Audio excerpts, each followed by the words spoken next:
Hello everyone, I'm as generic a name as possible here with the very first episode of my new Fansmash Series, where I flesh out ideas I have for Super Smash Bros. Ultimate content such as fighter packs, stages, and other concepts just for fun. This very first episode will be focusing not on a brand new fighter, but instead on revamping one character already in the roster, and this character is none other than Breath of the Wild's Link. When Super Smash Bros. Ultimate was first revealed for the Switch back in March of 2018, teasing Link's new Breath of the Wild look, my hopes were high for him having a brand new moveset that better showcased his abilities and skills from the smash hit Breath of the Wild. So imagine my disappointment come E3 2018, where it was revealed Link's only non-aesthetic changes were that his Gale Boomerang was just a normal boomerang now, and that his old bombs had been replaced by remote bombs. And also that double arrow thing. So I set out to redesign Link entirely to better showcase what he is capable of in the game. Starting it all off, we have Link's aesthetic animation changes. His stage entry animation is currently him sailing in on his paraglider, which works well and fine, but in my opinion, it's a bit of a missed opportunity to not have it be the Sheikah Slate fast travel teleport animation from Breath of the Wild, where Link just kind of materializes on stage before drawing his sword and shield. The next animation comes in the form of a little special animation when he responds after a KO, where the spirit of Mipha floats alongside him on the spawn platform, as though she had just brought Link back to life as per Mipha's grace. Mipha's grace in Breath of the Wild is a champion ability that activates upon Link being knocked down to 0 hearts, which then brings him back up to full health with some extra hearts if he has room for them. I toyed with Mipha's grace as a proper special move, but I just couldn't find a way for it to not be out of place or totally busted, so I instead decided to have it simply appear as a little bit of fluff. The next little aesthetic change is to Link's shield. No, not the Hylian shield, his actual shield button shield. Where instead of just the same simple circle everyone else in the game has, aside from Yoshi, Link has Daruk's Protection ready to roll. Daruk's Protection is another champion ability in Breath of the Wild, which when Link targets an enemy activates a protective aura around him, that when hit, has the spirit of the champion Daruk pop out and stun the enemy. It doesn't work one-to-one here, since having it so that Daruk pops out anytime Link's shield is damaged would be kinda busted, but if you manage to perfect shield a hit, Daruk's spirit will pop out anyway. It doesn't do anything mechanically, but like Mipha, it's just a little bit of fluff. When taking damage, Link's shield doesn't shrink like other shields, but instead begins to crack, and when it breaks, it shatters like glass. Like with Mipha's grace, I messed around with the idea of having Daruk's Protection be a special move, but the best I could come up with is that it would be a counter, and there are way too many counters in Smash right now. Besides, if Link was going to have a counter, it should either be his parry or flurry of blows rather than Daruk's Protection, as those moves reward timing like a Smash counter, rather than just having it up all the time to tank a hit. The last thing I want to talk about aesthetically regarding Link's animations is his grab. In Breath of the Wild, Link loses the hook shot, meaning it wouldn't make much sense as a part of his Smash Bros. Moveset. So instead, his grab becomes a very boring regular grab. So, I want to change that. For Link's new grab, he instead puts his opponents into stasis using the stasis rune on the Sheikah Slate, and his pummel becomes him beating them on the spot. A little yellow arrow appears behind them, which grows the more he beats on them. Any direction Link throws, he shoots an arrow from his bow at them from the opposite side, as is typical in Breath of the Wild, which changes the direction of the yellow arrow, before he breaks the stasis and sends them flying off. Now, let's move away from his animation changes and onto his alternate costume, shall we? It was a real missed opportunity for both Link and Mario to not have more of their alternate costumes from Mario Odyssey and Breath of the Wild respectively. So, here I seek to amend that. At least for Link. The first and default costume is the Champion's Tunic outfit, which has him wield the Master Sword, the Hylian Shield, and the Traveler's Bow. The second costume is the Outfit of the Wild, which has him again wielding the Master Sword, the Hylian Shield, and the Traveler's Bow. The third costume is the Hylian outfit, which has him wield the Traveler's set of equipment. The fourth costume is the Snowquill outfit, which has him wield the Rito set of equipment featuring the bow as the Great Eagle's Bow, which is Rivali's signature weapon. The fifth costume is the Gerudo Vow outfit, which has him wield the Gerudo set of equipment, featuring Urbosa's sword and shield, the Scimitar, the Seven, and the Daybreaker. I wanted to use the Gerudo Vi outfit since I personally believe that it looks really damn cool, but the Gerudo Vow is more iconic and overall important to the story, so I didn't feel like I had much of a choice here. The 6th costume is the Flamebreaker outfit, which has him wield the Savage Lionel set of equipment. Representing the Gorons was a bit of a challenge given that the Gorons don't really wear clothes, but the Flamebreaker armor made sense in this place considering that's what you need to wear in the Elven region to not burn to death. What made it especially difficult though, is the fact that the Gorons don't really wield one-handed weapons, shields, or bows, only two-handed weapons. So I decided, instead of using any of the two-handed weapons shrunk down, that I'd use the Savage Lionel gear, as it's kind of the best fit. Though I really wanted to make the sword a downsized Boulder Breaker, which is Daruk's signature weapon. But, of course, it would have felt too weird.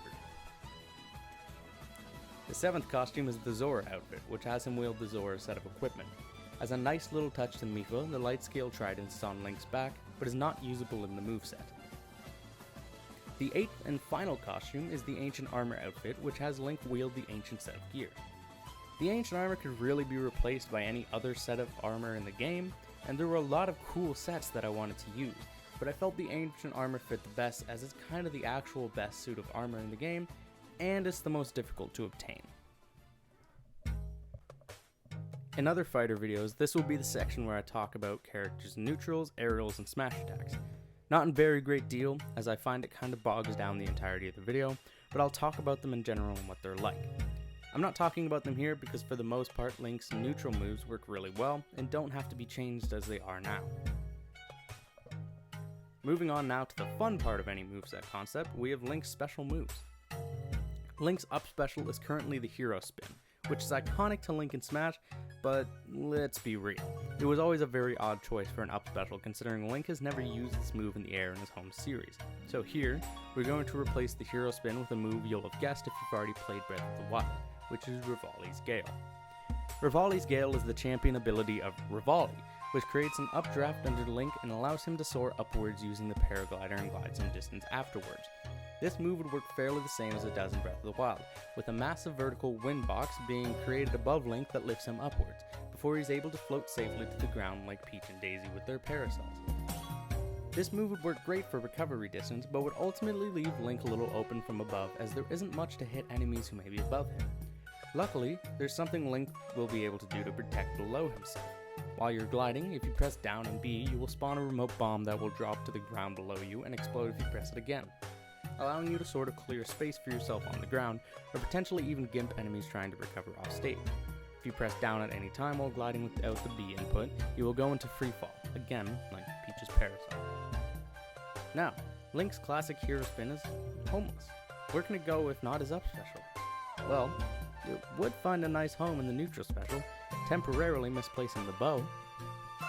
Hero Spin as a neutral special would work fairly the same as it does now as an up special, just in neutral. Even in the air, it would work fairly the same, rivaling Revali's Gale as a recovery option.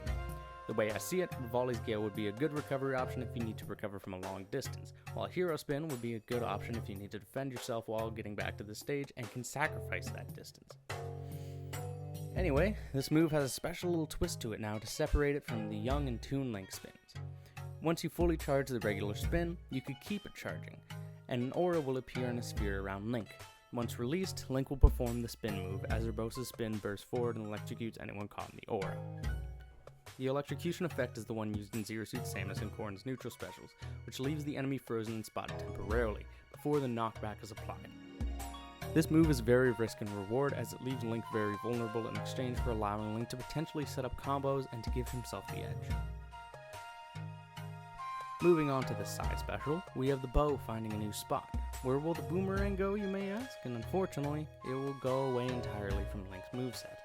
While the boomerang is an iconic item to the Legend of Zelda series, it lacks any real presence in Link's arsenal in Breath of the Wild, as various items Link contain, but is honestly usually better off without. They're just kinda gimmicky, never really useful, while the bow is a mainstay of the game, so the bow takes this spot. The bow also works fairly similarly to how it does already, just now it's in the side slot. I toyed around with the idea of Link using the elemental and bomb arrows of Breath of the Wild, but ultimately I decided against it as A, this isn't the first time Link's had access to them in the series, and B, it would kinda be stepping on young Link's toes with his fire arrows, so I scrapped the idea. Plus, electric, ice, and bomb arrows would be kind of busted. However, fired arrows do land on the ground and can be used as items by both Link and other players. Finally, for Link's down special, we have the remote bomb. Yeah, it doesn't change from the spot, but it does have a little new twist to it. In Breath of the Wild, you have 2 remote bomb runes, the sphere and the cube. The sphere rolls and moves pretty easily, while the cube stays relatively in place once thrown, and these properties would carry over into a Smash moveset. Every time you detonate a bomb, it alternates to the next shape, going from sphere to cube to sphere to cube to sphere to cube, and so on. The purpose of having the different shapes is that they will be able to serve different uses when it comes to setting a trap for the enemies. The cube will act more like a landmine, albeit one that can be picked up, while the sphere will be able to roll and move around for a more difficult to track move. Finally, we come to the coup de grace of any moveset, the Final Smash. Link's current Final Smash is the Ancient Bow and Arrow, which works out just fine as it is, but I definitely feel like the Smash team missed out on a much better idea about making of this. Now, instead of the Ancient Bow and Arrow, we have the Divine Beast. Link does a hero spin around him where the Final Smash is activated, which acts as a hitbox similar to Shulk's Final Smash, drawing any hit by it into a cutscene. Those hit by the hero spin are dropped into the chamber where you fight the first phase of Calamity Ganon, before a small cutscene plays of all 4 champions preparing their Divine Beasts, which then all fire a thick blue laser at Hyrule Castle. These lasers converge and fire down upon those hit, doing devastating damage and knockback. Any enemies over 100% when this cutscene finishes are immediately KO'd, while anyone below is just sent flying off, potentially to their deaths anyway. And that's all I have for this first episode. If you liked what you saw and or want to see more of this content in the future, leave a like and subscribe to see more videos like it. I didn't feel the need to go into the full fighter pack content in the video because it's just a character redo and not a fully brand new character, but the next video will be a full-blown fighter pack concept. Thank you so much for watching, and I'll see you next time.